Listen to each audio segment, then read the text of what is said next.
সেই দিন রব্বুল আলামিনের অনুমতিক্রমে অনুমতির যেই রাস্তা সেটা আল্লাহ পাক উন্মুক্ত রেখেছেন বিভিন্ন আয়াতের মাধ্যমে। ইল্লা মান আযিনা লাহুর রহমান, আল্লাহ পাকের অনুমতি ছাড়া কেউ সুপারিশ করতে পারবে না। তাহলে বোঝা যায় কিয়ামতের ময়দানে আল্লাহ পাক সর্বপ্রথম অনুমতি দিবেন আমার আপনার নবীকে।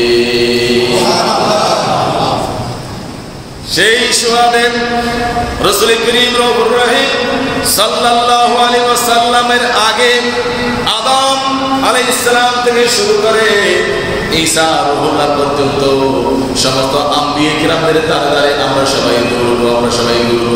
হুজুর আপনি তো পৃথিবীর প্রথম মানুষ, আপনি প্রথম নবী, আপনি আমাদের বাবা, আপনি এই কিয়ামতের ময়দানে লং টাইমে আমরা দাঁড়িয়ে আছি আর আমরা সহ্য করতে পারছি না, একটু আপনি আমাদের বাবা হিসেবে সন্তানদের জন্য দয়া করুন, আল্লাহর দরবারে একটু আমাদের জন্য সুপারিশ করুন, বিচার কার্যক্রম যারা তাড়াতাড়ি শুরু করে দেন। আদম আলাইহিস সালাম বলবেন না আমি পারবো না, আমি বন্ধুকে গেছিলাম জান্নাতের মধ্যে। এইভাবে সমস্ত আম্বিয়া কিরামরা সবাই পিল, সবাই বলে আমার পক্ষে সম্ভব না। শেষ প্রান্তে গিয়ে হযরতে ঈসা রূহুল্লাহ আলাইহিস সালাতু ওয়াস সালাম তিনার দরবারে যখন আমরা যাব, আপত্তি জানাবো, আমরা আবেদন জানাবো, তিনি বলবেন তোমরা এক কাজ করো, তোমরা আমার নবী রাহমাতুল লিল আলামিনের কাছে যাও, তিনার কথাই রব্বুল আলামিন কোনদিন ফেলবেন না। আল্লাহু আকবার। তিনিও জানেন তিনি হচ্ছে আমার নবী রাহমাতুল লিল আলামিনের আগের রাসূল। তিনি দোয়া করেছিলেন, রাসূল পাক বলেছেন আনা দোয়া হযরত ইব্রাহিম খলিল ওয়া বিশারাতু হযরত ঈসা রূহুল্লাহ। হযরত ঈসা রূহুল্লাহ বিশারাত দিয়েছেন আমার নবী রাহমাতুল লিল আলামিন দুনিয়াতে আসবেন, সেই বিষয়ে বিশারাত দিয়েছেন। আল্লাহর দরবারে দোয়া করেছিলেন, আল্লাহ আমাকে বনী ইসরাইলের নবী না বানিয়ে, রাসূল না বানিয়ে আমাকে সেই উম্মত বানিয়ে দাও। তিনি আমার নবীর মর্যাদা সম্পর্কে জানে। আমার নবী রাহমাতুল লিল আলামিন পৃথিবীর জমিনে যত দোয়া করেছেন কোনোদিন কোনো দোয়া ফেরত হয়ে যায়। সেই সুবাদে আমরা সবাই রাসূলুল্লাহর দরবারে যাব। আমার নবী বলবেন আনা লাহা ওয়া আমি তোমাদের জন্য অপেক্ষমান ছিলাম কখন তোমরা আমার দরবারে এসে আমাকে আবেদন জানাবে। লাহা বুখারী শরীফের হাদিস। আমার নবী অন্যান্য নবীদের মতো উত্তর দেয় নাই, উত্তর দিবেন না। আমার নবী বলবেন আনা লাহা, আমি এই সুপারিশের দ্বার উন্মুক্ত করব। আমার নবী রাহমাতুল লিল আলামিন সাল্লাল্লাহু আলাইহি ওয়াসাল্লাম আমাদেরকে নিয়ে আল্লাহর সামনে যাবেন, কোনো কথা বলবেন না, সরাসরি গিয়ে আল্লাহর সামনে আল্লাহর কুদরতি কদরের মধ্যে সিজদায় পড়ে যাবে। সেজন্য নামাজের প্রতি সিজদা খুবই গুরুত্বপূর্ণ।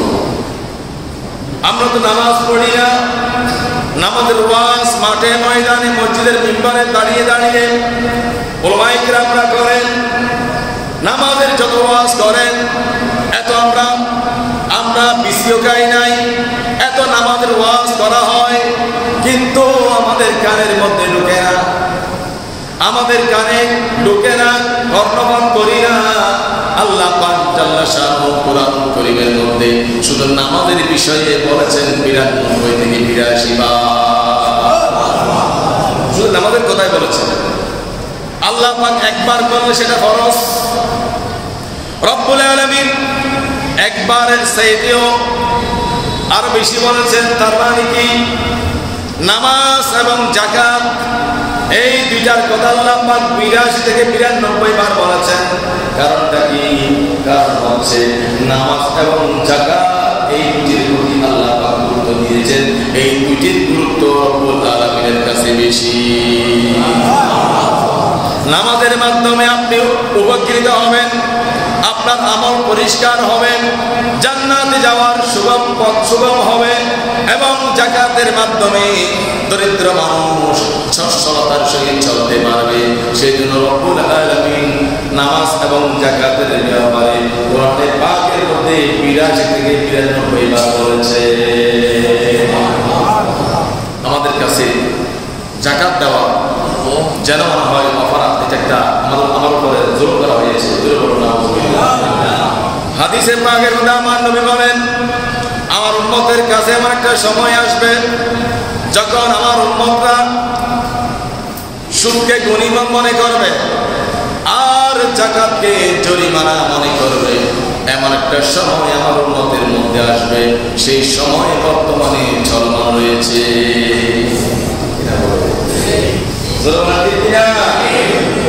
যাকাত ফরজ হয়েছে অনেক বছর আগে, যাকাত দেয় না।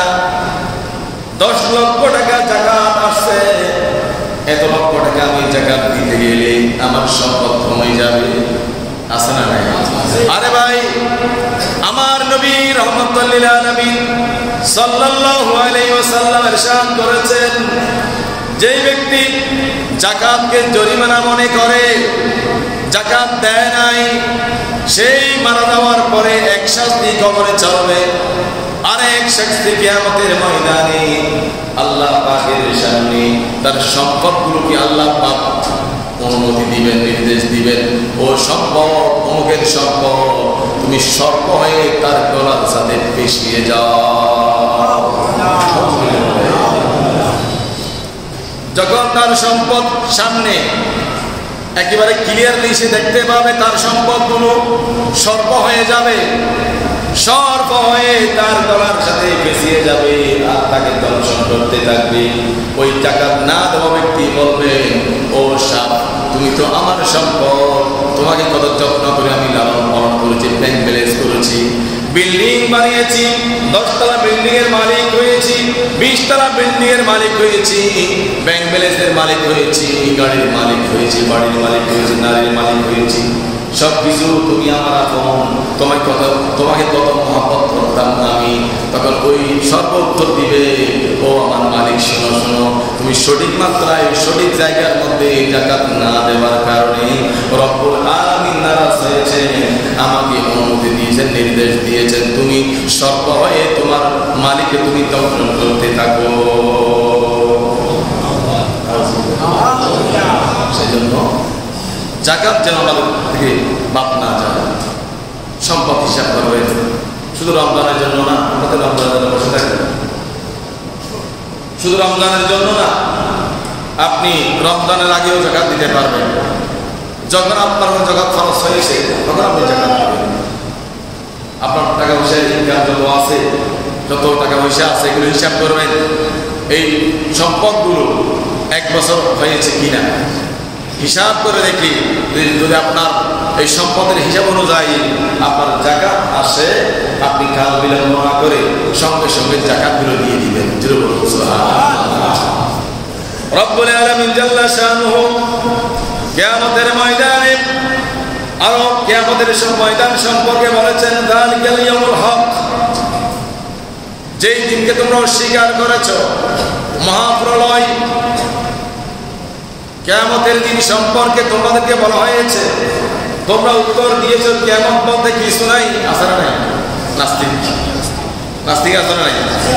আবার কিছু অন্য ধর্মের মানুষও আছে, আমি শুনেছি কিয়ামতের ময়দান বলতে কিছু নেই। জোরে বলেন না। আমার আল্লাহ বলেন, যালিকাল ইয়াউমুল হক, কিয়ামতের সত্য, এখানে কোনো সন্দেহ নাই, সন্দেহ করার কোনো সুযোগ নাই। ফামান শাআত্তাখাযা ইলা রাব্বিহি মাআবা, আর তোমরা যদি তোমাদের কল্যাণ চাও, জান্নাতে তোমাদের ঠিকানা বানাতে চাও, তাহলে তোমরা তোমাদের জীবনকে কোরআন সুন্নাহর মোতাবেক গড়ো। এ তোমাদের ইচ্ছা, তোমাদের ঠিকানা তোমরাই বানিয়ে নিবে। সুবহানাল্লাহ বলে আয়াতের অর্থ বলতেছে আপনাদের। আল্লাহ পাক বলেন, ঠিকানা তুমি বানাবে, কি তুমি কি জান্নাতে যাবে না জাহান্নামে যাবে?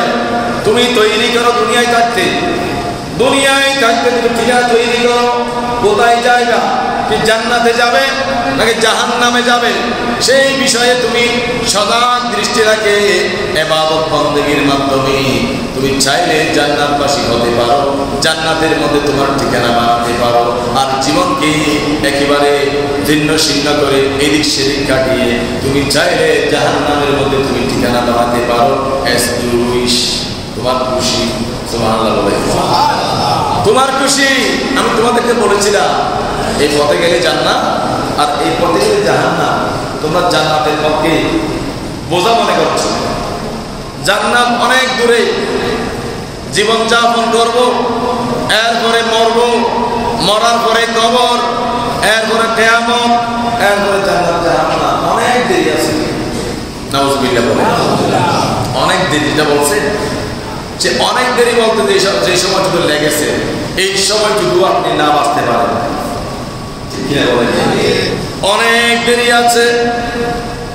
এই অনেক দেরি শব্দ বলতে বলতে অনেকে দুনিয়া থেকে চলে গেছেন, আছে না নাই? একজন গান করেছিলেন, তিনি বলেছেন এই দুনিয়ার রক্তাবাসা নিয়ে একটা গান করেছিলেন, ওই গান করতে করতে গানের মধ্যে সে মারা গিয়েছে। কোন সুযোগ আছে? যে কোনো সময় কোনো মেসেজ দিবেন আপনাকে, মালাকুল মউত আপনাকে মেসেজ দিবে না, আমি আসতেছি কিছুক্ষণ ধরে, কামিং আপ, এটা বলবে? কথা বলেন না। 8টার সংবাদ, 10টার সংবাদ ইংলিশে আসার আগে আমরা দেখতাম 90 সালে coming up 8 PM news, 8 PM coming up. 8টার সংবাদ কিছুক্ষণের মধ্যে আসতেছে। এই নিউজ আপনাকে মালাকুল মউত দিবে না। সুতরাং আপনি মেসেজ তো যেদিন আপনাকে বানানোর জন্য রব্বুল আলামিন নিয়ত করেছেন সেই দিন মেসেজটা ফিট করে দিয়েছেন। আল্লাহ পাক বলেছেন কোন মেসেজ যাবে না, মেসেজটা তোমার শরীরের সাথে অ্যাডজাস্ট করে দেওয়া হয়েছে। যে কোনো সময় তোমার জন্য মালাকুল মউত এসে তোমার জান কর্ম করতে পারে। ওয়াজগুলো তো আমাদের ভিতরে নাই। মরব, মরার ভয় আমাদের কি আছে? নাই।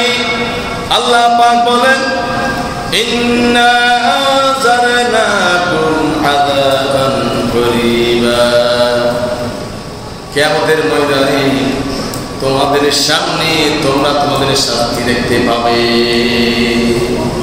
এই আয়াতের দুইটা তাফসীর, একটা কিয়ামতের ময়দানে, একটা মৃত্যুর বিছানা। সুবহানাল্লাহ বলে তোমার শাস্তি কি হবে?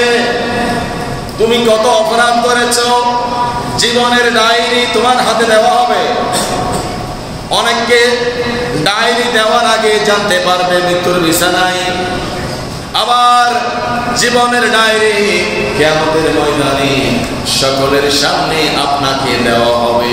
তো আমার নবী বলেছেন তোমার জীবনের ডায়েরি যদি ডান হাতে ফেরেশতারা দান করে তুমি বুঝে নিবে তুমি জান্নাতি। আর যদি আল্লাহ নারাজ হয়ে জীবনের ডায়েরি যদি তোমার বাম হাতে দেয়, তোমার দুঃখের কোনো সীমা থাকবে না, তোমার কোনো দুঃখের সীমা থাকবে না। তুমি বলবে আল্লাহ আমাকে তুমি মাটি বানিয়ে ফেলো, মাটি বানিয়ে ফেলো, আমি এই শাস্তি ভোগ করতে পারবো না। ডান হাতে দিলে জান্নাতি আর বাম হাতে দিলে জাহান্নামী। ক্লিয়ার হয়ে যাবে আপনি জান্নাতি হবেন কিনা জাহান্নামী হবেন। আপনার এমন ভাবে প্রশ্ন করা হবে, রব্বুল আলামিন আপনাকে ডান হাতে দেওয়ার পরে আপনাকে বলা হবে তোমার ডায়েরি তুমি খুলে দেখো তোমার জন্য জান্নাত কেন দেওয়া হয়েছে। আপনি ডায়েরি দেখবেন খুশিতে, ডান হাতে ডায়েরি এক ধরনের নিশ্চিত হয়ে গেছেন জান্নাত, এক ধরনের নিশ্চিত হয়ে গেলেন জান্নাতি। এরপরে আল্লাহ পাক বলবেন তোমার ডায়েরি তুমি খুলে দেখো তুমি কেন জান্নাতি হয়েছো, কেন জান্নাত দিলাম তোমাকে, তুমি খুলে দেখো। আপনি খুলবেন হাস্যোজ্জ্বল চেহারা নিয়ে, হাসতে হাসতে খুলবেন আর খুশি হবেন। আমি নামাজ পড়েছি, জুমা পড়েছি, আল্লাহ কবুল করেছেন, রাইট ছিল। ফজরের নামাজ পড়েছি রাইট চিহ্ন, আসরের নামাজ পড়েছি রাইট চিহ্ন, মাগরিবের নামাজ পড়েছি রাইট চিহ্ন, এশার নামাজ পড়েছি রাইট চিহ্ন, দান করেছি রাইট চিহ্ন, সদকা দিয়েছি রাইট চিহ্ন। আর যখন ওই জাহান্নামীকে দেওয়া হবে, বাম হাতে যখন তার ডায়েরি দেওয়া হবে, ওই ব্যক্তিকে বলা হবে, আমার বান্দা আমি কারো প্রতি কোনো জুলুম করি না, তুমি তোমার ডায়েরি দেখো তুমি কেন জাহান্নামী হয়েছো। একদিকে সে ব্যক্তি নিশ্চিত হয়ে গেল জাহান্নামী। মানুষ যখন কোনো বিপদের সম্মুখীন হয়, তার সামনে যদি আরেকটা বিপদের কথা শোনান কেমন লাগবে? কথা বলেন না? একদিকে আপনি পেরেশানি মুখ করছেন, পেরেশানির মধ্যে আছেন, হায়রে আমার বাম হাতে আমার ডায়েরি। আমার নবী তো বলেছেন, যার বাম হাতে ডায়েরি দেওয়া হবে ওই ব্যক্তি জাহান্নামী। আমি এক ধরনের নিশ্চিত হয়ে গেলাম আমি জাহান্নামী। এরপরে আল্লাহ বলছেন, আমার বান্দা তুমি তোমার ডায়েরি খুলে দেখো কেন তুমি জাহান্নামী হয়েছো। ওই ব্যক্তি ডায়েরি খুলবেন আর চোখের পানি ধরাবেন, আল্লাহর দরবারে বলবেন, আল্লাহ রে আমাকে তুমি শাস্তি না দিয়ে মাটি বানিয়ে ফেলো, মাটি বানিয়ে ফেলো। সাক্কুর যখন শাস্তি দেখবেন, কাফেররা তারা বলবেন, আল্লাহ আমাকে মাটি বানিয়ে ফেলো। যেমনি ভাবে কিয়ামতের ময়দানে রব্বুল আলামিন সমস্ত প্রাণীদেরকে একত্রিত করবেন, শুধু মানুষ নয়, জিন এবং মানুষের সাথে সাথে সমস্ত প্রাণীদেরকে একত্রিত করবেন।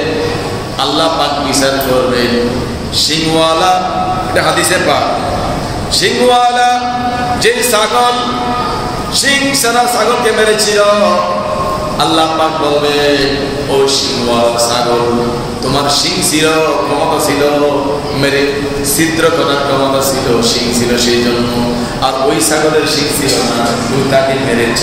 এখন সিংওয়ালা ছাগল থেকে তার সিংগুলো খুলে নেবেন। সিংবিহীন যে ছাগল মার খেয়েছে, নিপীড়িত হয়েছে, উৎপীড়িত হয়েছে, জুলুমের শিকার হয়েছে, ওই ছাগলকে আল্লাহ পাক সিং দিবেন। ওই সিং দিয়ে আল্লাহর সামনে ওই ছাগলকে, ওই সিংবিহীন ছাগল যিনার সিং ছিল না দুনিয়াতে, জুলুমের শিকার হয়েছে, ওই ছাগলটি সিংওয়ালা হয়ে ওই দুনিয়াতে যিনি জুলুম করেছেন তাকে মারতে মারতে সেখানে বিচার ক্লিয়ার হয়ে যাবে। আল্লাহ বিচার, সব প্রাণীর বিচার করার পরে জিনদেরও বিচার হবে, জিনদেরকে শাস্তি দেওয়া হবে। কতদিন শাস্তি দেওয়া হবে আল্লাহ পাক জানেন। শাস্তির পরে হাদিসে পাকের মধ্যে রয়েছে, শাস্তির পরে তাদেরকে আবার মাটি বানিয়ে ফেলবে। তাদেরকে জিনদেরকে, জিন দুষ্টু জিন, ওগুলো মারাত্মক, ক্ষমতা বেশি। একজনের বডি অনেক লম্বা, অনেক লম্বা হাত, বড় বড় চক্ষু, লম্বা লম্বা পা, অনেক ক্ষমতাশালী। তাদেরকে নির্ধারিত একটা সময় দিয়ে তাদেরকেও মাটি বানিয়ে ফেলবেন। আর পশু প্রাণী যারা আছেন তাদেরকেও মাটি বানিয়ে ফেলবেন, শুধু বাকি রাখবেন রাসূলের পাকের উম্মতদেরকে। সেই জন্য কিয়ামতের ময়দানে যত দল থাকবে, যত সফ হবে, কাতার হবে, সব কাতার থেকে সবচেয়ে বেশি কাতার হবে আমার নবীর উম্মতের। 1,24,000 মতান্তরে 2,24,000 পয়গম্বর আলাইহিমুস সালাম, তিনারা যত নবী রাসূল ছিলেন, তিনারা যত উম্মত বানিয়েছেন, তাদের দল হবে ছোট, আমার নবী একাই হবেন সবার উপরে। আমার নবী সিদ্দিকে আকবরকে নিয়ে গর্ব করবেন, ফারুকে আজমকে নিয়ে গর্ব করবেন, ওসমানে জুন্নুরাইনকে নিয়ে গর্ব করবেন, মাওলা আলী শের খুদাকে নিয়ে গর্ব করবেন, হাসনাইন করিমাইনকে নিয়ে গর্ব করবেন। আমাদের ইমামুল আজম ইমাম আবু হানিফা রাদিয়াল্লাহু তাআলা আনহুকে নিয়ে আমার নবী আল্লাহর সামনে গর্ব করবেন, আল্লাহ এরা সবাই আমার উম্মত, এরা সবাই আমার দলভুক্ত হয়েছে।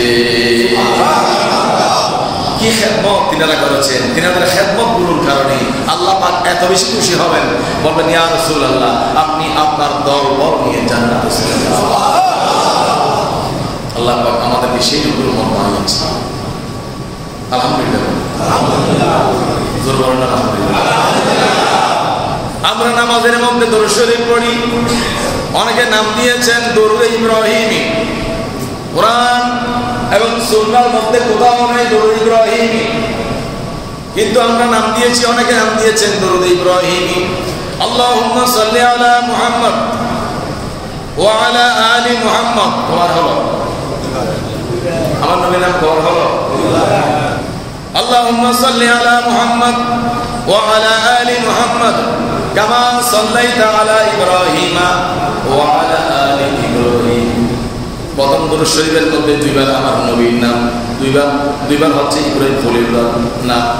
দ্বিতীয় দরুদ শরীফে আল্লাহুম্মা বারিক আলা মুহাম্মদ ওয়া আলা আলি মুহাম্মদ, দুইবার কামা সাল্লাইতা কামা বারাকতা আলা ইব্রাহিম ওয়া আলা আলি ইব্রাহিম। দুই দরুদ শরীফের মধ্যে 4 বার করে আমার নবীর নাম আছে আর 4 বার করে ইব্রাহিম খলিলুল্লাহর নাম আছে। আপনি ওয়াক করে এই দরুদ শরীফের নাম দিলেন দরুদ ইব্রাহিমি। ওয়াক করে নাম দিলেন আপনি দরুদ ইব্রাহিম। কেন নাম দিলেন? হাদিসে পাকে কোন হাদিসে আছে? একটু টাকা আমাকে বুখারী, মুসলিম, তিরমিজি, আবু দাউদ, ইবনে মাজাহ, মুসান্নাফ ইবনে আব্দুর রাজ্জাক, ইবনে আবি শাইবা, মুওয়াত্তা মালিক এবং হাদিসের অনেক কিতাব রয়েছে। কোন কিতাবে আছে এটার নাম দরুদ ইব্রাহিম। কেন আপনি নাম দিলেন দরুদ ইব্রাহিম? তাহলে আপনি হযরত ইব্রাহিম আলাইহিস সালামের সামনে আমার নবীকে কাটো করলেন। ঠিক কিনা বলেন না? ঠিক কিনা বলেন? আমার নবীর নাম 4 বার, সমস্ত নবী রাসূলদের যিনি সরদার, যিনি ইমামুল আম্বিয়া, ইমামুল মুরসালিন, সৈয়দুল মুরসালিন, রাহমাতুল লিল আলামিন, সমস্ত নবী রাসূলের পিছনে আমার নবীর সামনে আমার নবী সকলের ইমাম, সকল নবীদের ইমাম, যিনি সৈয়দুল মুরসালিন, ইমামুল মুরসালিন, সমস্ত নবীদের যিনি সরদার, যিনি ইমাম, তিনার নামটা না দিয়ে আপনি দিয়েছেন দরুদ ইব্রাহিমি। আপনি ইব্রাহিম নবীর সামনে আমার নবীকে ছোট করলেন। ইব্রাহিম নবী খুশি হবেন না? জানাবেন কথা বলেন না? যে ইব্রাহিম আলাইহিস সালাম বলেছিলেন, আল্লাহ আমি আপনার দয়ায় আমার সন্তান ইসমাইল জবিহুল্লাহকে নিয়ে আমি হানায়ে কাবা তৈরি করলাম। তো আল্লাহ পাক বলেন, ও ইব্রাহিম, প্রত্যেক মানুষের একটা পারিশ্রমিক রয়েছে, তুমি পারিশ্রমিক হিসেবে কি চাও? তো হযরত ইব্রাহিম নবী বলেছিলেন, আল্লাহ আমাকে পারিশ্রমিক হিসেবে আমার বংশের মধ্যে, আমার নসল পাকের মধ্যে উম্মতে যিনি আখিরে জামানার নবী রাসূল করিম সাল্লাল্লাহু আলাইহি ওয়াসাল্লামকে আমার নসলের মধ্যে দিয়ে দাও। এটাই আমার পারিশ্রমিক। পারিশ্রমিক হিসেবে, বিনিময় হিসেবে আপনি যদি আমাকে দেন, রাহমাতুল লিল আলামিনকে আমার বংশের মধ্যে দেন। যিনি আমার নবীকে বংশের মধ্যে ছাড়ছেন তিনি বড় নাকি আমার নবী বড়? কথা বলেন না? আপনি কেন দিলেন দরুদ ইব্রাহিম? এটা দরুদ মুহাম্মদী হতে পারে, দরুদে মুহাম্মদী হতে পারে, অথবা দরুদ শরীফ হতে পারে। আবার অনেকে দরুদে এটা দরুদ শরীফ made in Medina, made in, আবার সেখানে মেড ইন চলে গেছে। এই দরুদ শরীফ নাকি মেড ইন মদিনা। তো মদিনা তখন আপনার দরুদ শরীফ নেই। রাসূল পাকের আমলে আল্লাহুম্মা সাল্লি আলা মুহাম্মদ ওয়া আলা আলি মুহাম্মদ আছে। সাহাবায়ে কেরাম রাসূলুল্লাহর দরবারে আবেদন জানান, ইয়া রাসূলুল্লাহ, আল্লাহ পাক যে বলেছেন, ইয়া আইয়ুহাল্লাযীনা আমানু সাল্লু আলাইহি ওয়া সাল্লিমু তাসলিমা। আল্লাহ পাক আমাদেরকে বলেছেন আপনার মাধ্যমে আপনার উপরে দরুদ সালাম দিতে। আমরা কিভাবে দেব? আমার নবী বলেছেন, আল্লাহুম্মা সাল্লি আলা মুহাম্মদ ওয়া আলা আলি মুহাম্মদ। জোরে বলুন সুবহানাল্লাহ। সাল্লু আলাইহি ওয়া সাল্লিমু তাসলিমা। আমরা সালাত দিয়ে দেয়া করি, আল্লাহুম্মা সাল্লি আলা মুহাম্মদ ওয়া আলা আলি মুহাম্মদ ওয়া বারিক ওয়া সাল্লিম। শেষ। এখানে আছে শুধু দরুদ শরীফ সালাম। আল্লাহ পাক বলেছেন, সাল্লু আলাইহি ওয়া সাল্লিমু তাসলিম।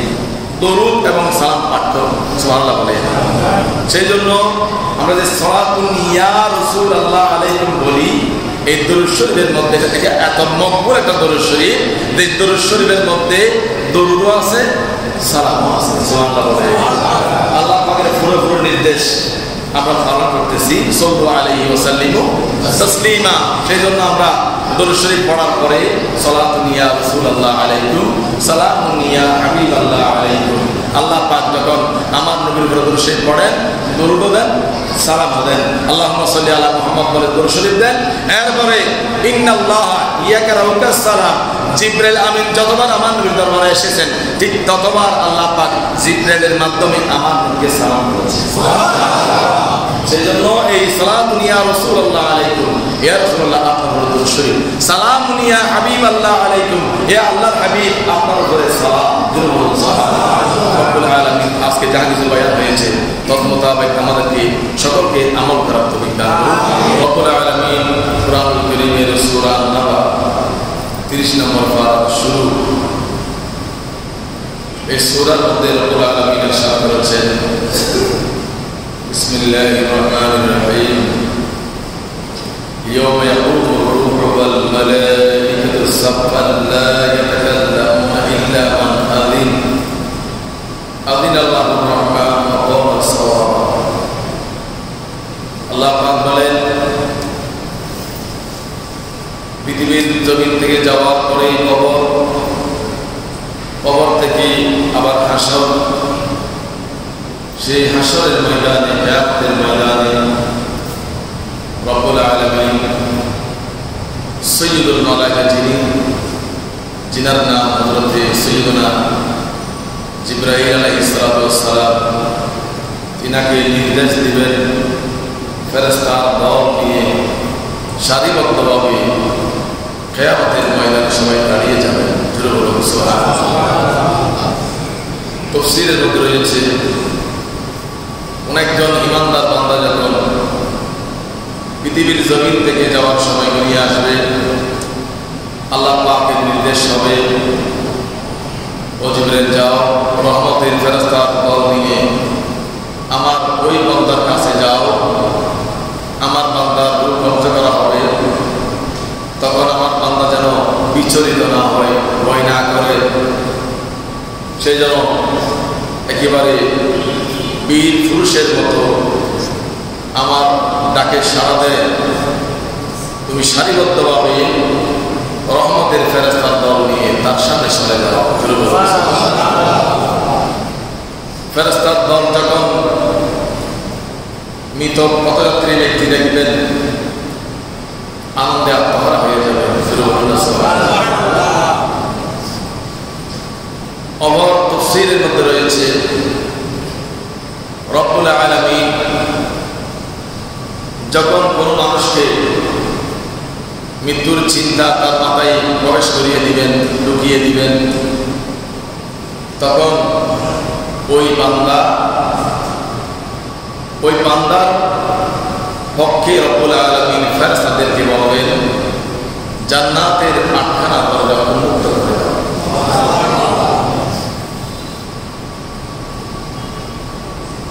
কোন ব্যক্তি যদি মৃত্যুর বিছানায় জান্নাতের নাজ নিয়ামত দেখে, ফেরেশতার দল দেখে, খুশি লাগবে না নাকি বেজার হবে? কথা বলেন। আল্লাহ পাক জাল্লা শাআনহু বান্দার প্রতি কত দয়াবান। আমার বান্দা আমার সন্তুষ্টির লক্ষ্যে দুনিয়াদারি করেছেন, আজকে তার আমার কাছে চলে আসার সময় দুনিয়া এসেছে। আমার বান্দা যেন বিচলিত হয়ে ঈমানটা হারা না হয়, তোমরা সেখানে গিয়ে দাঁড়াও আর জান্নাতের সমস্ত দরজা উন্মুক্ত করে দাও। তখন ফেরেশতারা জান্নাতের দরজা উন্মুক্ত করে দিবে। ওই মৃত পথযাত্রী ব্যক্তি জান্নাত দেখবেন, জান্নাত দেখে খুশি হয়ে যাবে, তার রূহ কবজ করা হচ্ছে সেদিকে আর লক্ষ্য নেই, খেয়াল নেই, ধ্যান নাই, খেয়াল ধ্যান সব কিছু জান্নাতের দিকে। সেজন্য রাসূল করিম সাল্লাল্লাহু আলাইহি ওয়াসাল্লাম ইরশাদ করেছেন, কোন মানুষ যখন তার সাকরাত শুরু হয়ে যায়, তোমরা আপনজন যারা আছো তোমরা তার পাশাপাশি থাকবে, তার ডান পাশে বসে তাকে কলমার তালকিন দিবে, কলমার শিক্ষা দিবে, সূরা ইয়াসিন তেলাওয়াত করবে, সূরা হামিম শান্তা তেলাওয়াত করবে, বাম পাশে বসে বসে তাকে ইস্তেগফার শোনাবে। ইস্তেগফার শোনাবে, তাকে পড়তে বলবে না, তুমি পড়ো। তার হোশ আকল জ্ঞান যখন ঠিক থাকবে তখন সেই ওই ব্যক্তির মুখে মুখে পড়বে, ভিতরে ভিতরে মনে মনে পড়বে, তখন শয়তান তার কাছে আসতে পারবে না। আর একদিকে রহমতের ফেরেশতা, আপনি ডান পাশে বসে সূরা ইয়াসিন তেলাওয়াত করতেছেন, দরুদ শরীফ পড়ছেন, দরবার তালকিন দিচ্ছেন, ওই পাশে রয়েছেন সাইয়্যিদুল মালায়েকা হযরত জিবরাইল আমিন আলাইহিস সালাম সহ রহমতের ফেরেশতার দল। আর বাম পাশে আপনি ইস্তেগফার করছেন, ওই পাশে রয়েছেন শয়তান। আপনি যখন ইস্তেগফার পড়বেন নিজে নিজে, তখন ওই মৃত পথযাত্রী ব্যক্তি তিনি ইস্তেগফার শুনবেন আর তিনিও মনে মনে পড়বেন, রব্বুল আলামিন তাকে শয়তানের কুমন্ত্রণা থেকে, শয়তানের ওয়াসওয়াসা থেকে তাকে হেফাজত করবেন। তিনি ঈমানদার হিসেবে কলমা নিয়ে দুনিয়ার জমিন থেকে বিদায় নেবেন। সেই জন্য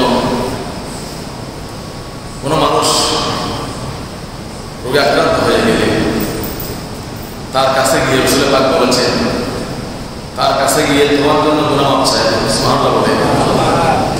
কারণ তিনি বিপদের সম্মুখে আছেন, বিপদের সময় আল্লাহকে ডাকলে আল্লাহ বেশি খুশি হন। সুবহানাল্লাহ।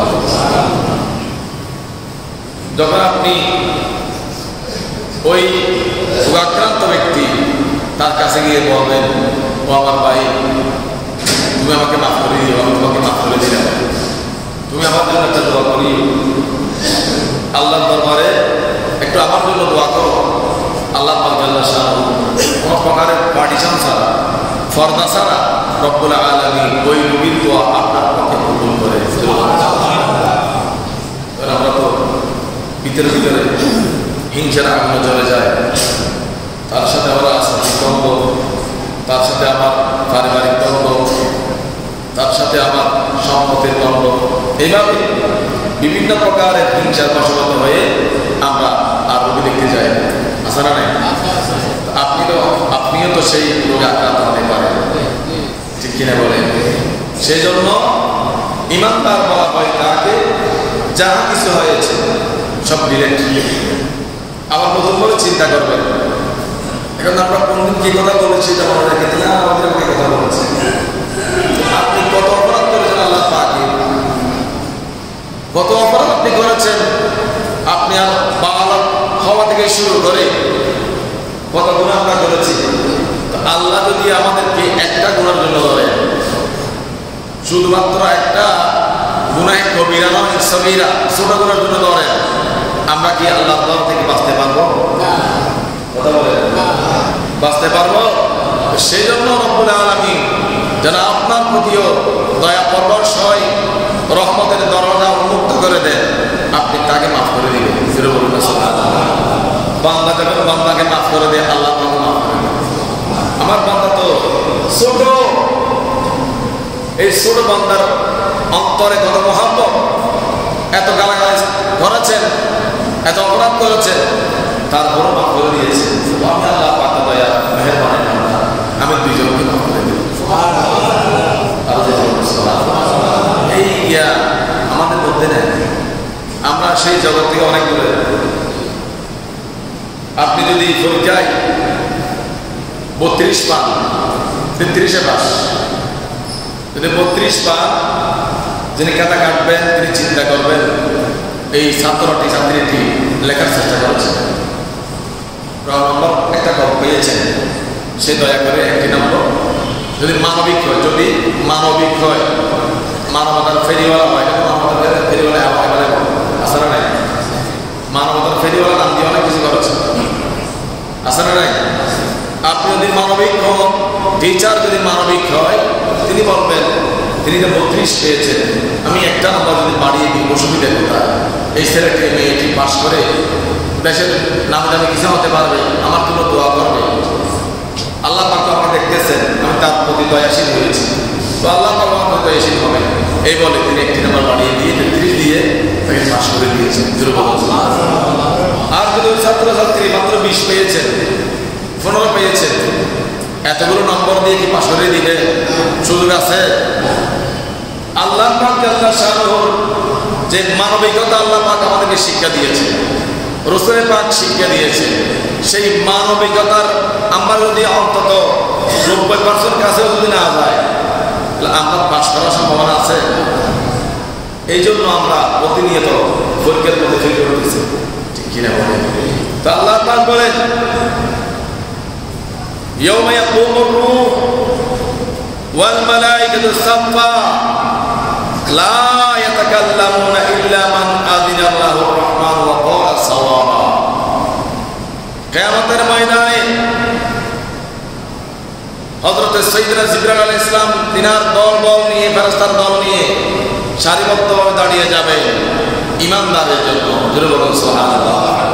আম্বিয়া কিরামদের জন্য, সাহাবায়ে কিরামদের জন্য, আউলিয়া কিরামদের জন্য ফেরেশতারা সারিবদ্ধভাবে দাঁড়িয়ে যাবেন, ইস্তেকবাল জানাবেন ঈমানদারদেরকে, ওস আমাদের ওয়েলকাম, ওয়েলকাম এবং স্বাগতম বলে বলে তাদেরকে জান্নাতে নিয়ে যাওয়া হবে। সেই কিয়ামতের ময়দানে আল্লাহ পাক বলেন ইল্লা মান আযিনা লাহুর রহমান। কিয়ামতের ময়দানে আল্লাহ পাকের সামনে কথা বলার কোনো অধিকার নাই কারো, কেউ কথা বলবে না, কথা বলার সাহস নাই। আল্লাহ পাক পৃথিবীতে যত বান্দা-বান্দী বানিয়েছেন সকল বান্দার প্রতি, বান্দির প্রতি কত দয়াশীল, কত অপরাধ করেছেন, জুয়া খেলেছেন, জানা করেছেন, ব্যভিচার করেছেন, জুলুম করেছেন, অন্যায় করেছেন, মিথ্যা বলেছেন, শরাব পান করেছেন, যত অপরাধ করুন না কেন রব্বুল আলামিন দুনিয়াতে কাউকে শাস্তি দেয় নাই। আল্লাহ পাক বলে দুনিয়াতে তোদেরকে শাস্তি দেব না, শাস্তির একটা দিন রয়েছে যেটার নাম ইয়াউমুত তানাত। ইয়াউমুত তানাত নেতার দিন, ইয়াউমুল হাশর, ইয়াউমুল কিয়ামা, ইয়াউমুল জাযা। এইভাবে রব্বুল আলামিন পৃথিবীতে মানুষদেরকে শাস্তি দেয় নাই, সব অপরাধ তিনি করেছেন। তো আল্লাহ পাক বলেন কিয়ামতের ময়দানে আল্লাহ পাক ডাক মেরে বলবেন, এমন ভাবে হুঙ্কার মারবেন বান্দা বান্দি সহ কিয়ামতের ময়দানে সবাই থর থর করে কাঁপবেন, কেউ কোনো কথা বলার কোনো সাহস নাই। কথা বলার যে স্পৃহা, যেই কথা বলার শক্তি সেটা হারিয়ে ফেলবেন, তর তর করে কাঁপবেন, কাঁপতে থাকবেন। এমনকি আপনার আমার দয়াল নবী রাহমাতুল লিল আলামিন সাল্লাল্লাহু আলাইহি ওয়াসাল্লাম তিনিও কিয়ামতের ময়দানে আল্লাহর কথার সামনে, আল্লাহর ডাকের সামনে আমার নবী, আপনার নবীও কোনো কথা বলবেন না, আমার নবী চুপ মেরে বসে থাকবে।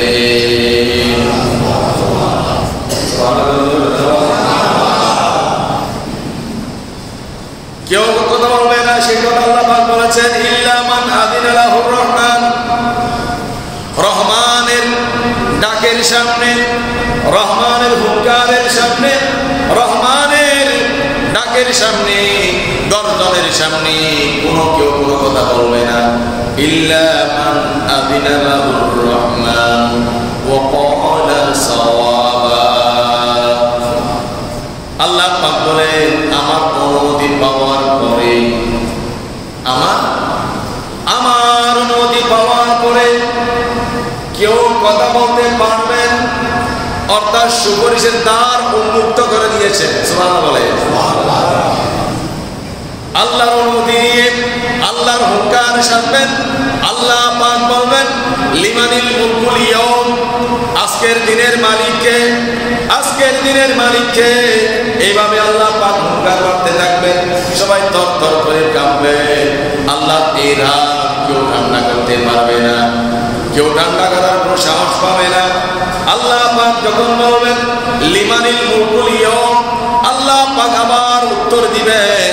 প্রথমে প্রশ্ন করেছেন লিমানিল মুলকুল ইয়াউম, আল্লাহ পাক আবার উত্তর দিবেন লিল্লাহিল ওয়াহিদিল কাহ্হার, আজকের দিনের মালিক, কাহ্হারের মালিক রব্বুল আলামিন